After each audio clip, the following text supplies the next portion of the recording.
Have you ever felt that your organization is sitting on a gold mine of ideas, but somehow those ideas never, ever, ever see the light of day? Innovation isn't a department, it's a mindset. And it's high time we started treating it that way. Today, I want to dive into the game changing concept that could redefine the future of your organization: intrapreneurship. The future belongs to those who can see it today and those who are bold enough to build it from within using the tools of tomorrow. This for me is more than just the professional stuff I've read, but I've lived this. Before I was an entrepreneur, I was an intrapreneur. I have built software from scratch in my organization and implemented that around the world. Me and two other people that built it, I think we saved the organization probably close to 50 to 80 million. But by the way, that wasn't my main game. On our journey, we had multiple setbacks. Trust me, it was not easy. The time, the effort, the energy, the learning new code, all those different elements of stuff. But yet, that's what I'm talking about. Have the growth mindset and resilience. All of that came together. Not everyone wants or needs to leave their companies to make a significant impact. Organizations that recognize and nurture entrepreneurs, not just in their ideas, but are also in adopting new technology, they unlock immense value. Sometimes the best ideas come from the places you least expect. Wisdom doesn't always sit in the boardroom. So, what are the various types or the types of potential entrepreneurs, should I say, in your company?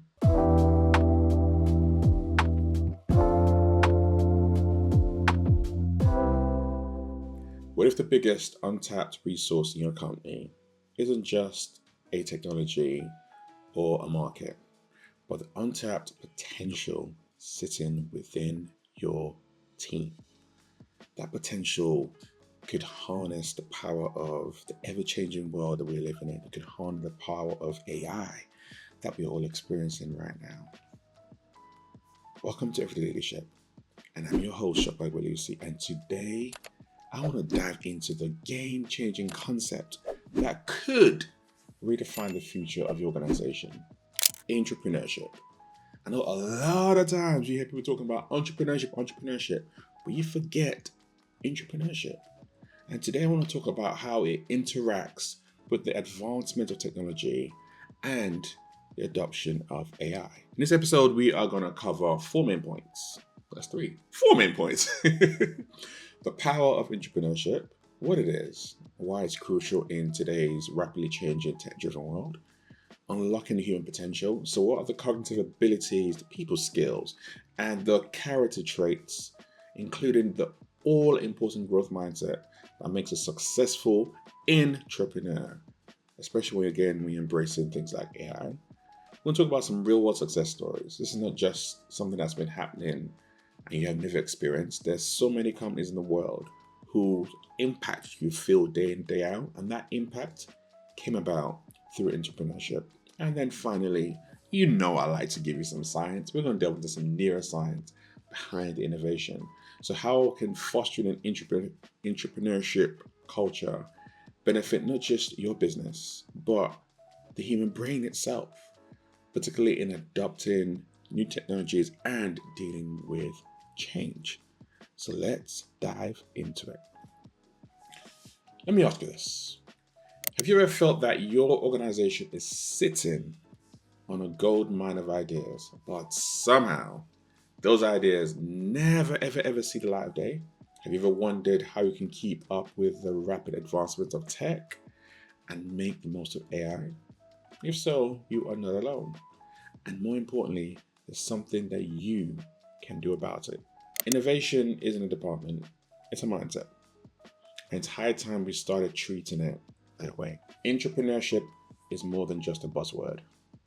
It's the engine of innovation within your organization.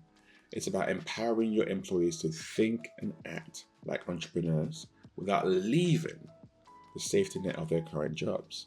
In today's tech-driven world, this means encouraging them to explore and adopt emerging technologies like AI to drive and grow efficiency. See, not everyone wants to leave. Not everyone wants to become an entrepreneur. However, we are operating in a world where change is the only constant. companies that don't innovate risk becoming obsolete. But not only do they risk become obsolete, they risk losing their people, because the reason why their people leave and start to create their own things is because they want more freedom. They want more space to explore. They want more space to experiment. And this is what entrepreneurship can do within your organization. See, according to a McKinsey report, 84% of executives say innovation is critical to their growth strategy, yet only 6% are satisfied with their innovation performance. With AI and technology advancing at an unprecedented pace, embracing entrepreneurship can be a way to help bridge that gap. The future belongs to those who can see it today and those who are bold enough to build it from within using the tools of tomorrow. So what makes a successful entrepreneur, especially in the context of advancing technology and AI? So there are three main areas that I have seen based on my own personal experience when I worked in corporate, but also with the clients that I work with day in, day out. Number one, cognitive ability. And under that, you got innovative thinking. So people who can see beyond the obvious to identify unique solutions, particularly for us to use AI as an example, how AI can be applied to solve complex problems. So you've got people who are using AI with their spreadsheets. I have a finance background, so I'm going to link back into spreadsheets to solve complex, long P&Ls and pull that information in a very nice, concise manner. That's smart thinking. You want someone who is technologically savvy. So someone who can understand emerging technologies like AI, someone who can leverage that within their organization. And then finally, when it comes to cognitive abilities, you want someone with strategic vision. So aligning your ideas and tech initiatives with the company's long-term goals. So these aren't just people who are just thinking about themselves. It's like, okay, where is the company going? What's the tech available in the market? How can I bring those two worlds together to help us to get there quicker? Because it's all about speed.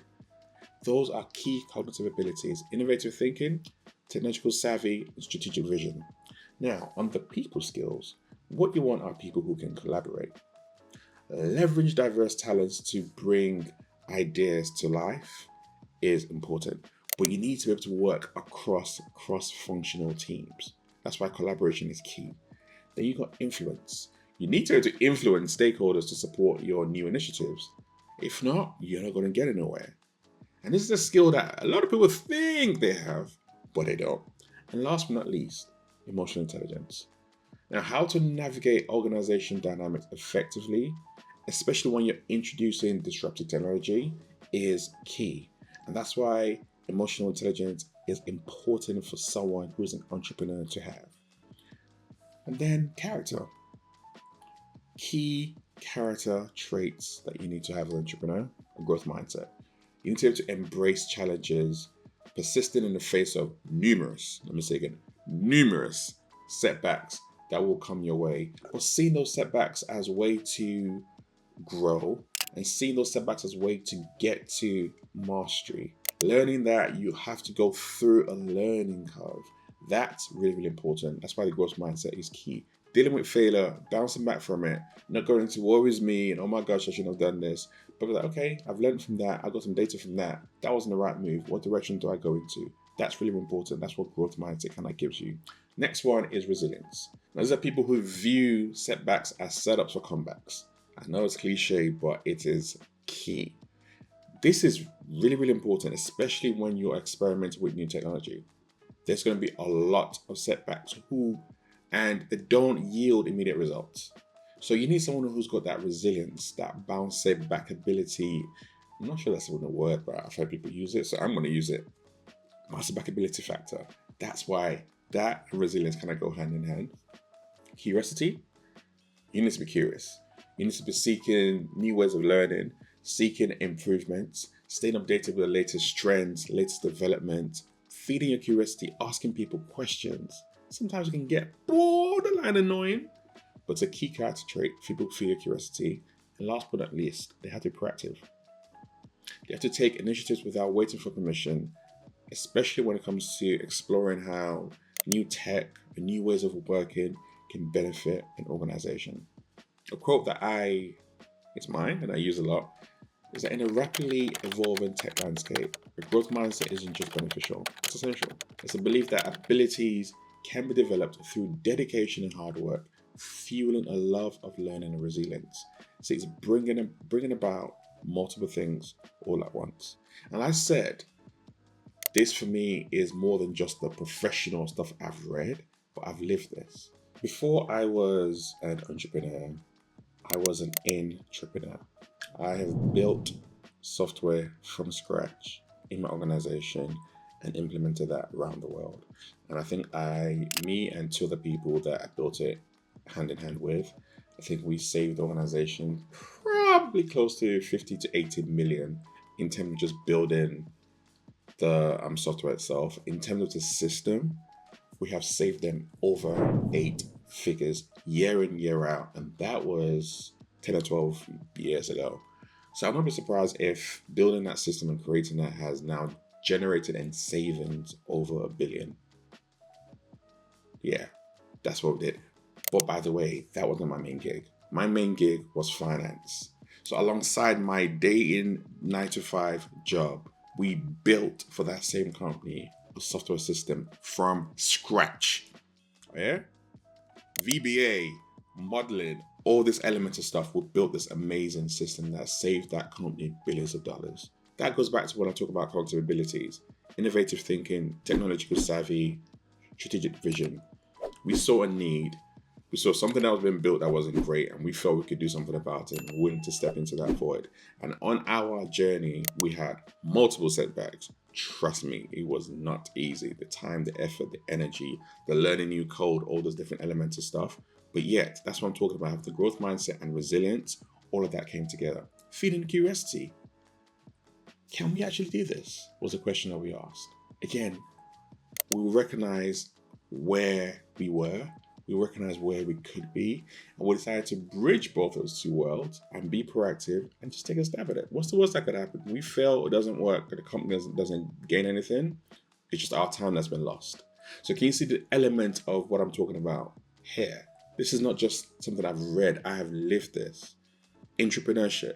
I've seen it make such a massive difference to organizations. Another space I worked in, I went in there again as finance, and I recognized that I was giving my work and handing over to someone else who worked in sales. And that salesperson now went into the organization, our partner, and then sold something to them and then came back with all their queries. I'm like, this is redundant. Why are we doing this way? Why don't just I go in and have the conversation with the client? Naturally met with a lot of skepticism, like, oh, we don't do that. We don't know your communication skills. We don't know if you know how to influence. You only work in finance. There's a long list. But that was their stuff, not mine. I always had this mentality, right, wrong, and different, which is keep going until someone tells me to stop. So I did.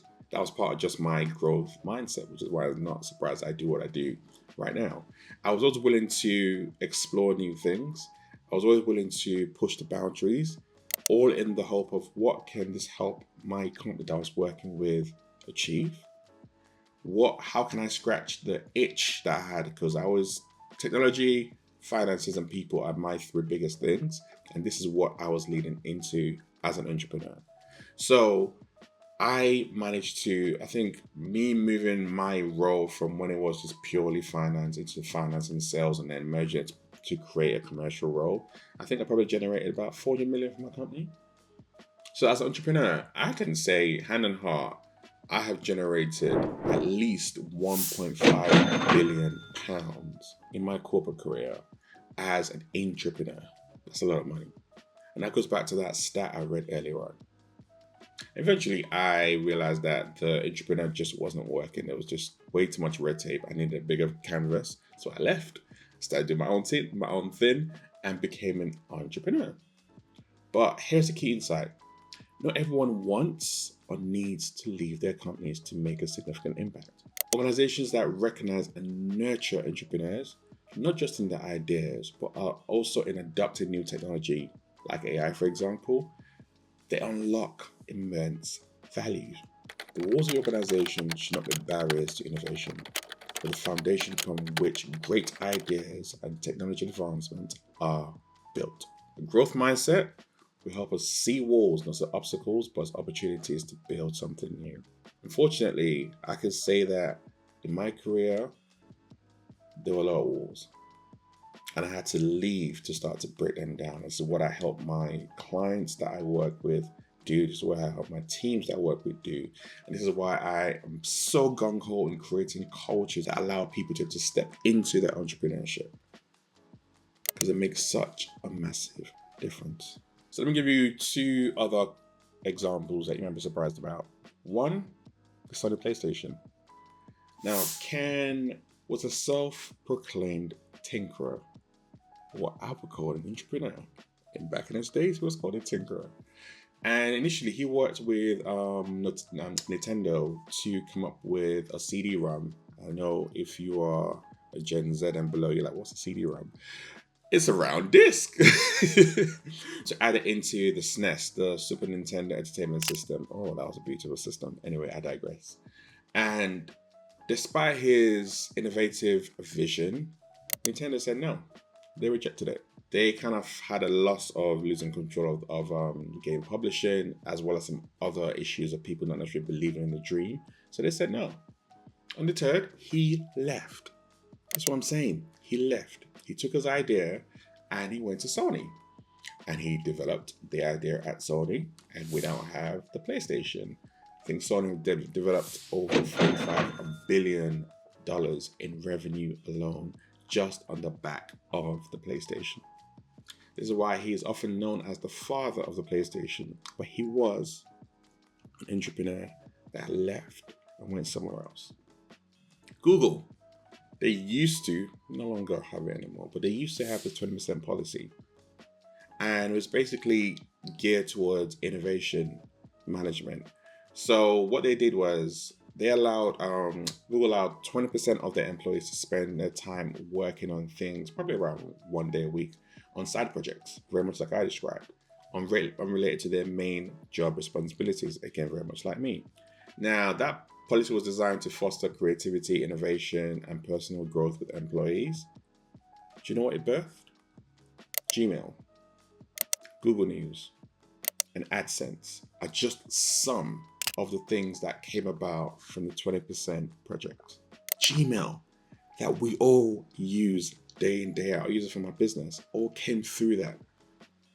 You're leaving money on the table and you're letting your good, great people leave because you're not creating the right environment for them to shine and thrive. Sometimes the best ideas come from the places you least expect. Wisdom doesn't always sit in the boardroom. Did you know that fostering an entrepreneurship culture can actually rewire your team's brain for success? So neuroscience tells us that when people adopt a growth mindset and engage in creative problem solving, especially involving new technologies like AI, it increases the neural connections in the prefrontal cortex, the area responsible for cognitive behavior and decision making. Yeah. So empowering your employees to explore and adopt new technologies releases dopamine, that feel good that we all have after we run, as an example. That feel good neurotransmitter, enhancing motivation and engagement. This is good for you. It isn't just good for morale, it is good for your bottom line. When you invest in your people's mind and equip them with the latest tools, invest in your company's future. A growth mindset fuels this investment, turning challenges into opportunities for development. So, what are the various types, or the types of potential entrepreneurs, should I say, in your company? There are 4. You got a tech enthusiast. So that person's always reporting on the latest tech and thinking about how things like AI can be applied to business. You know them, so listen out. You got an innovator who's constantly generating new ideas, including, again, tech-driven solutions. You got the advocate who's passionate about driving change and promoting the adoption of new ways of working. And then you have the connector, a person who bridges the gap between departments and people, facilitating collaboration, should I say. Some might say that, which one was I? I was a mixture of all 4. Like I said, I love tech, so I was a tech enthusiast. I was the innovator, so I was consistently, when I was doing my P&L reporting, speaking and sitting down with the board, I was looking at ways of innovating and I'll bring them to the board on a regular basis. I was an advocate. So people will come to me with their ideas and I'll listen to them and I'll champion them on, and I'll actually open up the connector, open connections or recommendations, or bring them into meetings and environments or the right departments of people. I did all four, which again is no surprise why I'm doing my own thing right now. You can now begin to identify the different personalities of entrepreneurs that you have in your company. Leaders, are you creating an environment where these personalities can thrive? That's a question I want you to sit with. If you've got a tech enthusiast, if you've got an innovator, you've got an advocate, you've got a connector, what are you doing with those qualities? What are you doing with those skills? Have they been nurtured or have they been subdued? Successful entrepreneurs will benefit a business in the following ways. Let me just highlight four. There's loads. I already talked about them, but let me highlight four quite quickly. Accelerated innovation. There's faster time to market with new products and services. Employee engagement. Higher job satisfaction and retention rates. Because again, they don't want to leave. They just want the space to be able to do them, to feed their curiosity. So when you give them that, of course they're happy. They can innovate. They can play around with cutting-edge tools. They're going to want to stay. They'll have higher job satisfaction. Competitive advantage. You will stay ahead in a rapidly changing market. And finally, which is always important, financial growth. If you're staying ahead of your competition, if your employees are happy and they're innovating, and you've got accelerated innovation, naturally, you're going to have financial growth, because now you've got potential new revenue streams, or you've got improved profitability, or both coming together.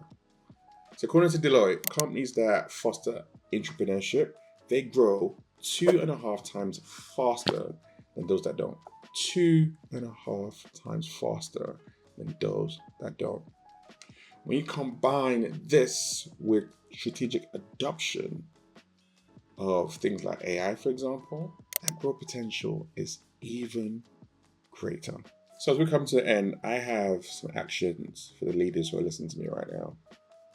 Just 5 actions. Number 1, cultivate a growth mindset culture. Encourage employees to view challenges as opportunities to learn and grow, especially when they're adopting new things. Give them the space. Giving them that space means creating psychological safety. This is encouraging risk-taking without that fear of punishment. And if you've got that fear of punishment hanging over you, you're never going to want to do anything. So the more you can foster an environment where experimentation is valued and they have psychological safety, that'll be absolutely amazing. Provide resources, time and budget for innovative projects. Don't just think in exactly the same. What got you here is not going to get you there.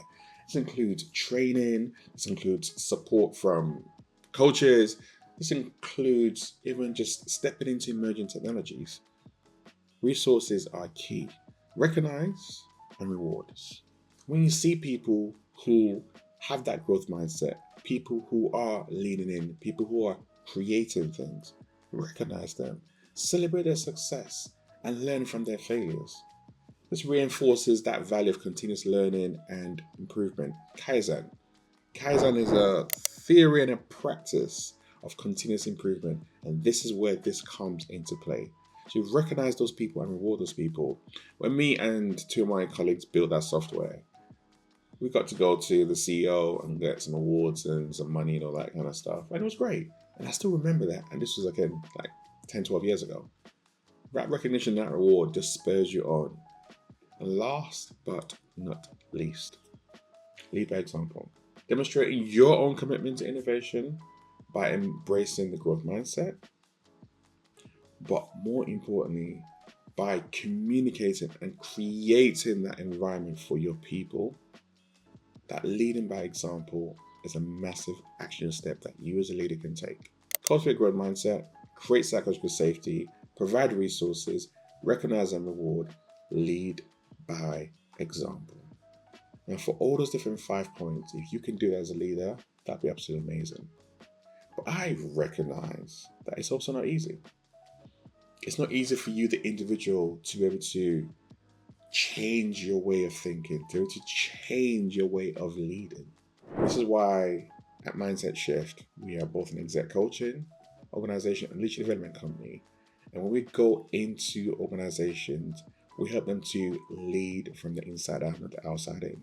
What I mean by that is we can help you as a leader grow, evolve, unlearn certain things, and then unlock new ways of thinking to be able to unleash that into your wider environment. And then we then do some work with your teams to help them to encourage and foster every single thing we kind of just talked about. And then that has ripple effects into your culture. If you want to get involved and do some work with us, hello@mindsetshift.co.uk or www.mindsetshift.co.uk. Reach out and connect with us.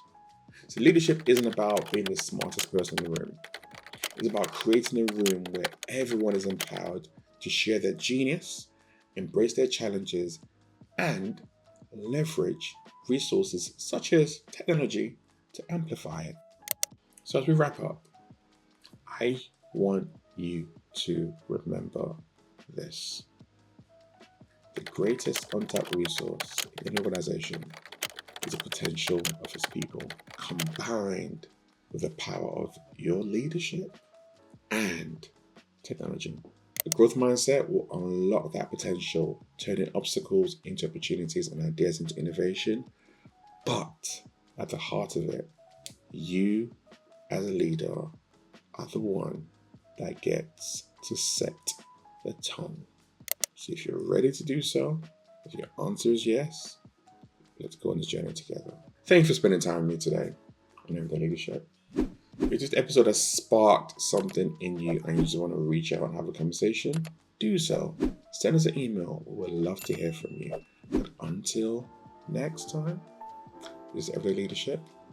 We'll see you soon.